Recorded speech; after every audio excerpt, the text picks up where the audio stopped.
Olá, trabalhadoras e trabalhadores do Brasil, estamos aqui novamente com o nosso Conversa na Margem Esquerda e hoje nós vamos falar sobre um grande filósofo, um livro, né, de um grande filósofo, do Theodor Adorno, um filósofo alemão. E o livro que a gente vai ter como base hoje é o livro chamado do Radicalismo de Direita. Esse livro que está aparecendo aqui é outro. Aspectos do radicalismo de direita vai aparecer aqui. Esse aqui é um posterior, é o que nós vamos falar depois. Por quê? Porque o Adorno, ele fala muito sobre a questão de como o radicalismo de direita voltou para a Europa. Para você ter uma ideia, né? Ele está falando isso no final dos anos de 1960, então início dos anos 70. Então, o livro é da editora da Unesp, teve como base uma conferência que ele referiu para os estudantes socialistas da Áustria, né?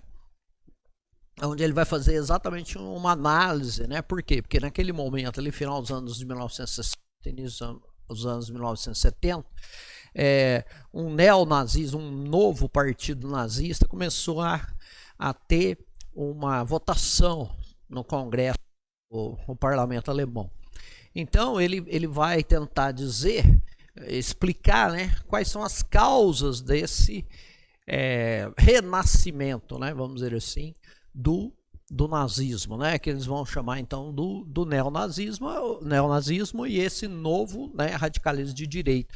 E quer dizer, como também ele coloca lá, né, que você tem esses aspectos repetidos da história, né, apesar de não ser naquele conceito marxista clássico, né, ele também reconhece que há repetições, né, e repetições existem históricas, né, por quê?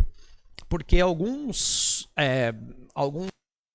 causas básicas daquilo que ocorreu antes continuam existindo para ocorrer uma coisa não totalmente igual, mas parecida com aquilo que existiu, né? Então ele frisa bem no livro, né, do Novo Radicalismo de Direita, ele frisa bem que o nazismo alemão ele é irrepetível, né? Ele não vai voltar a existir do mesmo modo que existiu. Porém, né, ele vê o processo ali, né, uma certa ascensão desse novo radicalismo de direita, né, que a gente pode chamar de neonazismo. Ele está falando exatamente ali da Alemanha, está falando também da própria Áustria, né, e tal. E que nós vimos que também, né, nos anos início dos anos 2000, né, ou basicamente depois de 2010, né, um novo, né, um neo radicalismo de direita, que é, né, diferente daquele dos anos 80, 90 e é também diferente dos anos 20 e 30, certo? Porém, algumas características são parecidas, né? Então, e por que essas características são parecidas? Então vamos entrar já na ideia do Adorno, né? Então o Adorno, ele também escreveu um livro com um outro grande filósofo alemão chamado Horkheimer, né? E nesse livro, né, da dialética do esclarecimento, né, eles desenvolvem, né, algumas questões importantes que inclusive dá uma ideia de educação para que aí sim você evite o neonazismo, né? Então daí que vem esse outro livro que nós vamos comentar no próximo programa, né? Que é Educação e Emancipação. Porque aqui no livro Aspectos do Radicalismo de Direita, ele levanta os problemas, né? E as causas, né? E o que está acontecendo. E aqui, né, nesse livro da Educação e Emancipação, ele coloca algumas, na visão dele, quais seriam algumas soluções para evitar que esse novo radicalismo de direita consiga se impor, né? Como se impôs, no caso da Alemanha, em 1933, com a chegada do Hitler ao poder, né? Então, isso não aconteceu na Alemanha, né? Porque aí nós já temos historicamente, né, os fatos, né? Ao contrário, né, na Alemanha, inclusive o o neonazismo, né, na Alemanha, ele é inclusive o menor do que você tem na Europa, né? Apesar do nazismo, né, ter uma origem alemã, esse neonazismo ele é menor na Alemanha hoje do que em outros países, principalmente países do leste europeu, aqueles países que foram antigamente, né, da chamada cortina de ferro, e países socialistas, né, que é onde o socialismo foi imposto, né, o socialismo, o comunismo, né, então foi imposto pela dominação territorial soviética, né, no final da Segunda Guerra Mundial. E lá, né, o neonazismo, ele é, né, essas ideias radicais de direita são muito mais, vamos dizer, tem muito mais proliferação, tem muito mais popularidade do que na própria Alemanha, né? Em outros países também, como na Áustria, como também na França, no Reino Unido e tal, né? E nos países nórdicos isso existe, mas é em menor grau, né? Então, o que ele fala, né? Até Horkheimer tem uma frase importante, né? Quem não quer falar de fascismo, não fale de capitalismo. Então, essa é a ideia inicial, né? Então, isso até porque existem algumas interpretações exóticas e grotescas, né, de que, né, o fascismo, o nazismo, né, tal, que são, a gente usa fascismo e nazismo como sinônimos, né, porque na verdade o nazismo ele é o fascismo alemão. Então, quando a gente fala fascismo, nazismo, neofascismo, neonazismo, a gente está falando especificamente sobre um fenômeno, né, político, sociológico e tudo mais. Então, a base da explicação é exatamente essa, quer dizer, que o nazismo ele é intrinsecamente ligado ao capitalismo. Certo? Então isso foi na Alemanha nos anos 30, certo?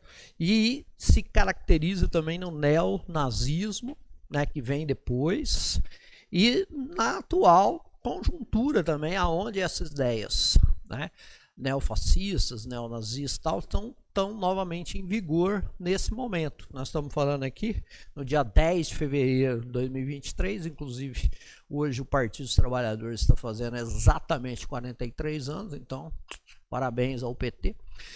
Então, quer dizer, nós estamos falando de 2023, né? Então, 2010 para frente, nós temos um ressurgimento de uma maneira mais efetiva, né, desse novo radicalismo de direita também, né? Então, quer dizer, para esses intérpretes, o Adorno, Horkheimer e tal, e a gente pode dizer até a escola de Frankfurt de uma maneira geral, né? Nós temos uma ideia, né, em que o capitalismo ele gera o fascismo, né? Ele gera, inclusive ele fala no livro que exatamente, quer dizer, o fascismo, o nazismo, ele não é uma contradição, né, do capitalismo. Ele leva as contradições do capitalismo ao máximo sem tirá-las, sem fazer com que elas se eliminem. Então, se a gente pensar num capitalismo, que o capitalismo é a exploração do patrão sobre o empregado, a classe burguesa sobre a classe proletária, o que vai acontecer? No fascismo, isso vai chegar no seu ápice, no seu apogeu. Nós vamos ter uma grande exploração, né, da burguesia em relação aos trabalhadores, né? Então, essa é a primeira questão. Se o capitalismo é o aumento exponencial da lucratividade, o fascismo ou o nazismo vai possibilitar isso também, né? Nós temos um aumento muito grande do lucro das grandes empresas, certo? Aí nós vamos ter eliminação até, né, com a ideia corporativista e tudo mais, né, que é melhor ainda, nós vamos ter o fim desta ideia de luta de classe, vamos ter a ideia de colaboração de classes, né? E até a ideia também de que não existem classes, né? São todos organismos de um grande corpo, né? E esse organismo, ele tem cada um com as suas funções pré-definidas e ninguém vai entrar em conflito com ninguém, né? Porque os órgãos são, né, colaboradores entre si, né? Como no organismo, né? Os nossos órgãos, cada um tem a sua função e cada um cumpre, né? Naturalmente, essa que é a ideia, essa função. Então, quer dizer, o fascismo é o ápice do capitalismo. Então, aquelas ideias esdrúxulas, né? De que o fascismo é de esquerda, ela simplesmente não tem nem aonde você começar a pensar que isso pode ser uma possibilidade, não é, né? Então isso historicamente, isso em termos ideológicos, isto também em termos até epistemológicos, filosóficos, não é, né? Se você tem o fascismo, esse fascismo é de direita e ele está ligado ao capitalismo. Então, o que acaba acontecendo aí, né? Então, nós temos o desenvolvimento desse capitalismo, né, na Alemanha, né? Eles também, Adorno também frisa que você não pode falar de uma parte boa do nazismo, que seria, por quê? Porque o nazismo chega ao poder, nós estamos tendo todos os problemas da crise econômica, né, estrutural que houve na Alemanha com o Tratado de Versalhes, nos anos 20, certo? A situação começa a ficar menos pior, porém, com a quebra da Bolsa de Nova York em 29, a situação volta ao seu extrema horribilidade, né? Nós temos mais de 33% desempregados, nós temos um caos social, nós temos uma hiperinflação, tá tudo complicado. Então, o que acaba acontecendo, né? Nesse período não era uma hiper, né? Hiper era 1924, 25 e tal, mas era uma grande inflação, né? Então, nesse contexto, né, 1932, 33, o Hitler consegue chegar ao poder. E aí, de 1933 a 39, ele reduz drasticamente, né, o desemprego. Agora, como é que ele reduz esse desemprego? Ele reduz esse desemprego com uma economia de guerra, né? Então, quer dizer, não há nenhuma parte boa, né? Por quê? Porque aonde essa mão de obra de 33% que estava desempregada, aonde que ela vai se empregar? Na indústria da guerra. Então, quer dizer, a própria organização do capitalismo alemão ali naquele momento, né, com a ultraexploração do trabalhador e tal, e depois até, né, devido ao racismo e outras, né, ao uso, né, de mão de obra escrava, né, dos presos e tal, etc., né, diferentemente da ideia da solução final antissemita, que aí é também outra coisa, mas que depois nós vamos falar um pouquinho, né, quer dizer, o uso de uma mão de obra que é extremamente explorada, né, aumentando exponencialmente os lucros. E onde é que está essa produção? Essa produção está na guerra, né, está na economia de guerra. Então, assim, nós vamos usar essa produção, por quê? Porque eles produziram submarinos, produziram navios de guerra, produziram armas, né, produziram tanques, produziram munição e tal. Então, quer dizer, onde é que essa população se empregou? Exatamente na economia de guerra. Então, vai chegar um momento em que eles vão ter que usar toda essa produção, e quer dizer, a própria ideia, né, do nazismo era efetivamente a guerra, né? Então não há parte boa, né, no nazismo. Por quê? Porque não dava para ser diferente. Por quê? Porque a economia de guerra que se dá antes do início da Segunda Guerra Mundial é exatamente uma economia que absorve a mão de obra, diminui a inflação, diminui o desemprego e melhora materialmente as pessoas de vida. Como? Né? Preparando o país, as pessoas e tal, até de maneira ideológica e tal, para a guerra. Né?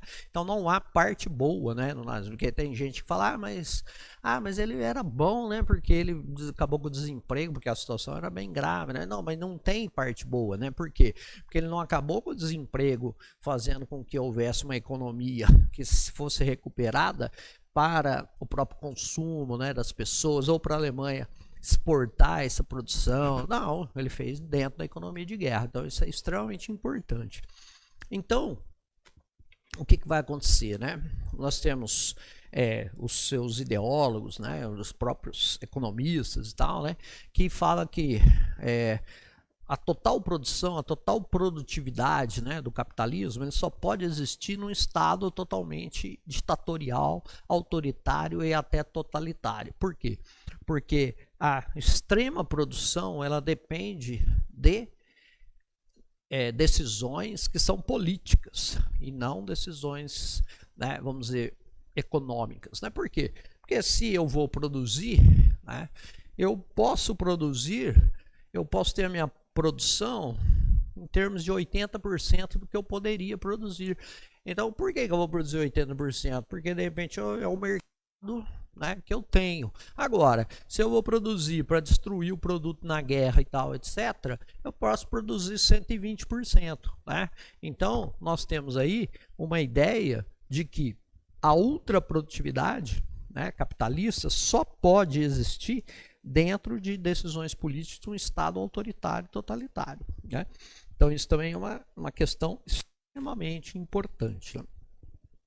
Então, dentro dessa ligação direta, né, entre capitalismo e nazismo, o que a gente vai ter? Bom, aí acaba a guerra, a Alemanha, ela é derrotada, certo? Aí, diferentemente do que houve na primeira guerra, nós temos aí uma grande ajuda, né, econômica dos Estados Unidos com o Plano Marshall, né, exatamente para evitar todas aquelas problemáticas, né, da Alemanha devastada, né, do fim da Primeira Guerra, né, com 1919 o Tratado de Versalhes. Aí, bom, há uma divisão, né, a República Federal da Alemanha, né, que era chamada de Alemanha Ocidental ou capitalista, né, e a chamada República Democrática Alemã, que era chamada Alemanha Oriental, né, que tinha lá o domínio soviético e tal, e foi implantado ali um sistema, né, satélite, né, dos soviéticos, um sistema parecido com o da União Soviética. Mas independente disso, o que vai acontecer, né? Na Alemanha Ocidental capitalista, segundo Adorno, nós temos a manutenção das características que levaram à ascensão do nazismo. Então, toda aquela ideia de você tentar desnazificar, tal, etc., ela não foi totalmente um sucesso. Por quê? Porque o capitalismo ele vai se tornando cada vez mais um capitalismo financeiro, né? E nisso nos remete lá nos anos 20, 30, numa alusão, né, que o capitalismo financeiro não produtivo de rapina era o dos banqueiros. E aí eu já ligo os banqueiros, né, uma generalização racista com os judeus, né, daí vem o antissemitismo, e também depois eu ligo de uma maneira totalmente fora de padrão com o comunismo. Então, quer dizer, aí lá nos anos 20 e 30 se faz uma ligação direta entre comunismo, né, financiarização da economia, portanto, os bancos, né, tal, e quem são os banqueiros, né? Numa generalização antissemita, quem são os banqueiros? São os judeus, que por sua vez são também os bolcheviques, são os comunistas, né? Então, esta ideia, né, ela acaba aflorando novamente, né, no pós-guerra, né? Então, naquele primeiro momento, os anos 50 e anos 60, nós temos um crescimento da economia, aonde parecia que estas ideias, né? Por quê? Porque o nazismo está totalmente ligado, né, àquela crise econômica, social, política, né, moral, tal, que veio, né, da derrota na Primeira Guerra Mundial, Tratado de Versalhes, tal, etc. Então, quer dizer, parecia com o crescimento econômico, né, a própria Alemanha Federal, né, a Alemanha Ocidental, passa por esse crescimento econômico, uma reorganização da economia e tal, inclusive com a recuperação da destruição da Segunda Guerra com o Plano Marshall, né, que foi houve um grande crescimento, e não apenas na Alemanha, né, a própria França, Inglaterra, Grã-Bretanha, o Reino Unido, né, a Europa Ocidental passou por essa reconstrução, né, com grande financiamento dos Estados Unidos, que tornou, né, os Estados Unidos já era uma grande potência militar, econômica e tudo mais, né? E na questão da Guerra Fria tinha que se combater, né, os grandes problemas sociais para que o comunismo não crescesse, né? Então, naquela velha luta, né, do comunismo contra o capitalismo. Só que aí o Adorno, ele fala exatamente isso, né, que toda aquela base, né, que é uma crise social, e que também vai se transformando, né, depois numa crise, né, moral, e que vai levando, porque aí ele traz as questões muito para a explicação, para as questões psicológicas, né? Como é que vai ficando a cabeça da sociedade. Apesar, né, dele frisar bem que, né, aquela crítica liberal, né, democrática, né, ao nazismo, né, que é uma patologia, né, que é algo que foi feito por pessoas malucas e tal, etc., não é a explicação correta. Né? Não quer dizer que os caras não tivessem problemas psicológicos, poderiam até ter, né? E evidentemente tinham. Só que um grupo de pessoas, né, que são, vamos dizer, que tem determinados problemas mentais, não poderiam levar o país àquele tipo de regime que nós tivemos entre 1933 e 45, né, com a derrota na guerra, né? Então, evidentemente que a explicação estrutural, né, do capitalismo, né, ou dos liberais para o nazismo, ela não se sustenta, né? Por quê? Porque na realidade, né, como falamos antes, o nazismo alemão, né, ele é uma ampliação, né, e o ápice das contradições capitalistas e da exploração capitalista, né? Então, você tem aí, né, um grande crescimento do capitalismo alemão, né? Então, qual é a grande questão aí? Exatamente o que o capitalismo está se transformando. Então, o capitalismo está se financiarizando, vamos dizer assim, né? O capitalismo está buscando algo que é uma economia que é bastante, né, superflua, vamos dizer assim, né, abstrata, né, com as bolsas de valores, tal coisa que nós até falamos aqui naquele programa sobre a estranha ditadura, né, tal, que é exatamente esse capitalismo internacional. Então isso vai produzindo nas pessoas uma ideia, né, de que ela está na destruição do mundo, né, ela está presenciando o mundo se destruindo. Por quê? Porque ela vai ficar desempregada, ela não vai poder aposentar, né? Ela vai ter sérios problemas financeiros, né? Então eles produzem aquilo que eles chamam, né, psicologicamente, até ele fala, né, que os neofascistas aí são vistos até como profetas, né? Por quê? Porque eles falam, o mundo está acabando. Você vai perder teu emprego por causa das máquinas. A gente está vendo isso aí hoje também, né? Inteligência artificial. Então você liga hoje para alguma empresa, não é uma pessoa que te atende, né? É uma inteligência artificial que está conversando com você. Então você vai perder o emprego por causa disso. Você vai perder, né, a tua tranquilidade, né? Depois que você ficar idoso, né, e for aposentar, porque provavelmente você não vai aposentar. Então vai fazer com que você tenha seríssimos problemas econômicos. Por quê? Porque você vai ter que trabalhar em algo que vai te pagar muito pouco, né? Então, quer dizer, tudo isso vai se transformando no capitalismo, né? O capitalismo vai se transformando nisso, esse capitalismo financeiro que nós temos hoje. Isso aí não é, né? Isso aí foi previsto pelo Marx, isso aí foi previsto pelos próprios, os neoliberais não previram, mas eles tentaram, né, a partir de 1930, tentar coibir esses problemas, né, da financiarização, da cartelização, dos monopólios e tal, né? Então eles tentaram resolver, né, com medidas governamentais os problemas. Então os neoliberais estão tentando resolver o problema. O próprio Lenin, né, também pensa nessa questão do imperialismo, né, que é o imperialismo como fase mais, vamos dizer assim, desenvolvida, né, do capitalismo. Então, quer dizer, o capitalismo está produzindo pessoas que estão desamparadas, né, estão desamparadas psicologicamente, né, eticamente, estão desamparadas materialmente, né, culturalmente, tal, etc. Então eles começam a desenvolver, né, de quem que é a culpa? Aí você tem a ascensão, né, do quê? Do sexismo, do racismo, da homofobia, né? Então você começa a encontrar culpados, né, para esses problemas que, né, na visão de Adorno, na nossa também, são intrinsecamente do capitalismo moderno, né? Então, ou seja, o capitalismo produz isso. E como não houve uma mudança estrutural desde o fim da guerra, então quer dizer, o que vai acontecendo aí? Vai acontecendo que esse neonazismo, esse radicalismo, ele tem um período em que ele reflui e um período que volta, um período que ele reflui e um período que ele volta. Por quê? Porque estruturalmente não mudou nada.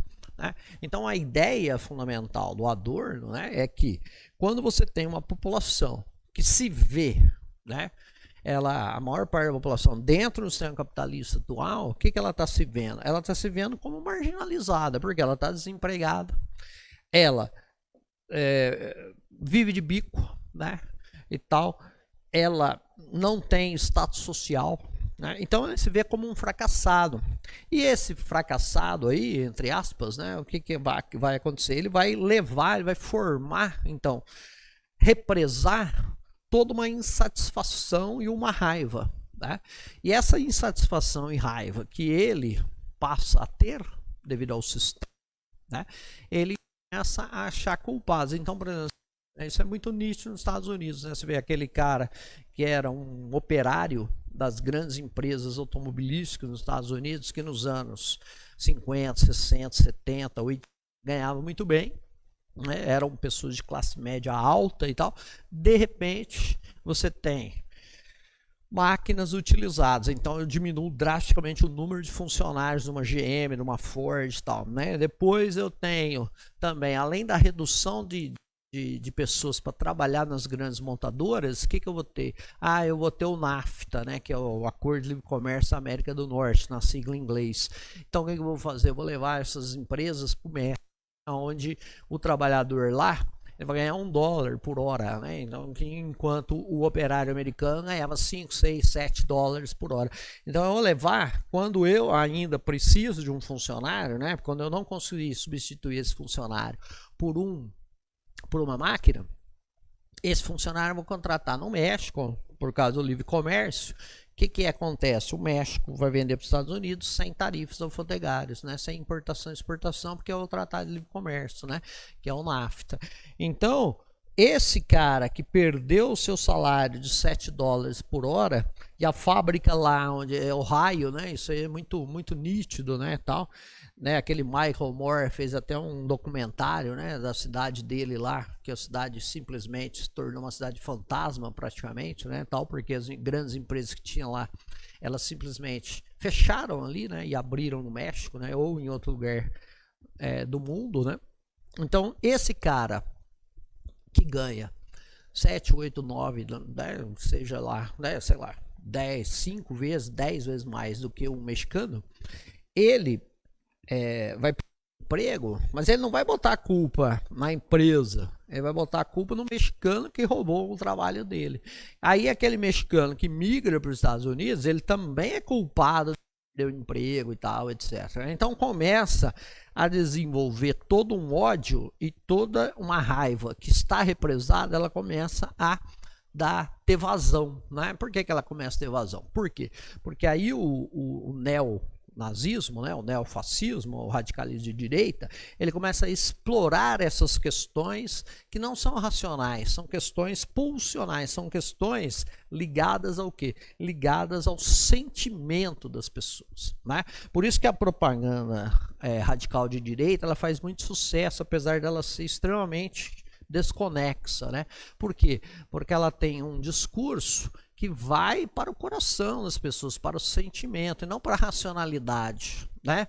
Então ela vê uma imagem, que aquele trabalhador mexicano está fazendo um trabalho na GM, que esse cara, que era um classe média alta nos Estados Unidos há 10 anos atrás, fazia na GM em Ohio. Então o que acontece? Ele transfere não a raiva para a GM, ele transfere a raiva para o mexicano, em tese tomou o lugar dele. Então eu transfiro, né, a minha raiva, que seria uma raiva do sistema, eu transfiro a minha raiva para algumas coisas que estão comigo. Então eu transfiro a minha raiva para os imigrantes, eu transfiro a minha raiva para o banqueiro que é judeu, né? Provavelmente você tem tem muitos banqueiros judeus, mas provavelmente a maioria dos banqueiros não são judeus, mas de repente eu falo, ah, banqueiro é o judeu, né, e tal. Aí eu pego aquele judeu que é pobre, nem é banqueiro, e eu transfiro ódio para ele também, tá? Então eu começo a transferir essa minha raiva, né, que é uma raiva do sistema, para determinados grupos, né? E também eu vou levar essa raiva, né, e toda essa violência, eu vou levar também para quem? Para o pessoal da esquerda. Por quê? Porque o pessoal da esquerda era um pessoal que criticava o sistema, mesmo quando eu estava de boa lá, quando eu era um funcionário, eu ganhava bem, eu tinha minha casa, eu viajava e tal, etc. Ah, mas esse pessoal já criticava lá naquela época, né?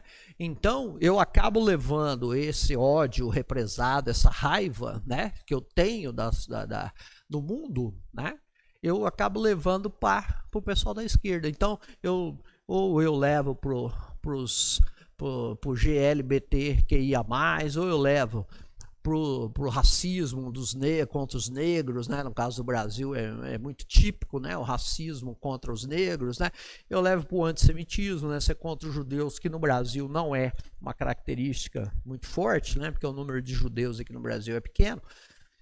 É diferente, por exemplo, né? Mesmo que seja um número pequeno lá na Alemanha, na Polônia, é muito mais do que aqui no Brasil ou mesmo nos Estados Unidos. Então lá o antissemitismo ele é mais efetivo, né?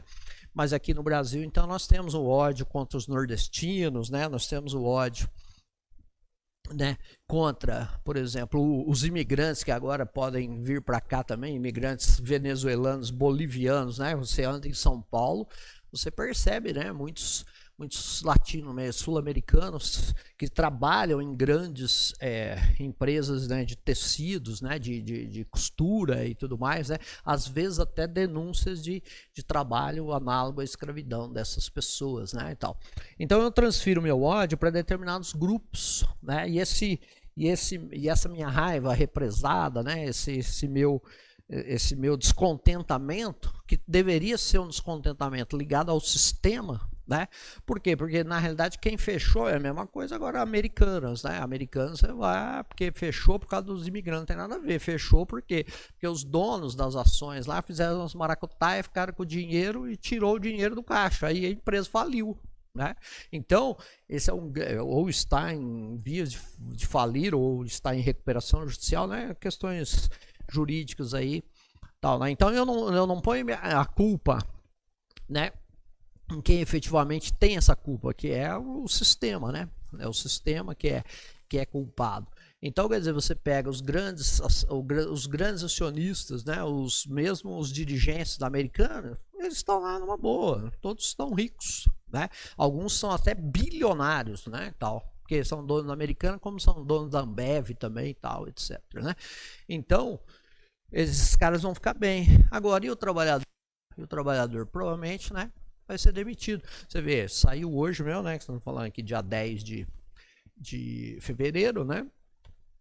Saiu hoje mesmo aí nos grandes portais que a Americana não vai pagar os aluguéis atrasados de shopping center. Então, qual que é a tendência? A tendência é que essas empresas, que as lojas americanas que estão dentro de shopping saiam, né? Porque se não pagar o aluguel, vai ser totalmente expulsa de lá, né? Então já falaram que não vão pagar. Então o que acontece? A tendência é o trabalhador pagar, e os grandes dirigentes e os grandes acionistas fizeram de errado, né? Então quem vai pagar a conta é o trabalhador. Por quê? Porque a empresa vai fechar, aquela loja que ele trabalha vai fechar, e ele vai ficar desempregado. Então essa pessoa, ela acaba tendo psicologicamente, ela acaba se sentindo o quê? Mal, né? Por quê? Porque ela está sem emprego, ela provavelmente não vai receber o que deveria receber, tal, ou se for receber, vai receber depois e tal, etc, né? Então ela vai precisar reorganizar a vida dela. Então, quer dizer, algumas pessoas acabam vendo isso como uma derrota pessoal e ficam, né, com raiva e tal, etc, e acabam levando essa raiva para um radicalismo político, né?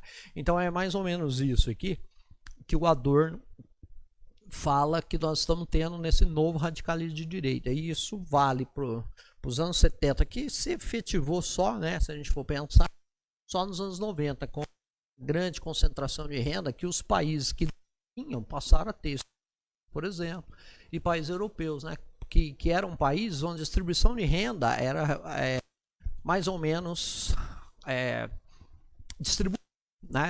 Era uma distribuição onde você não tinha grandes antagonismos, né? Pessoas bilionárias e pessoas miseráveis. Não, era algo mais ou menos pareado, né? A diferença do rico para a classe média, né, não era muito grande. Então agora, nos Estados Unidos, você passou a ter uma concentração de renda muito grande, aquele 1%, 1,5% da população que ganha bilhões e grande parte que não ganha nada, né? Fica na pobreza mesmo. E no ocidental, coisa, né?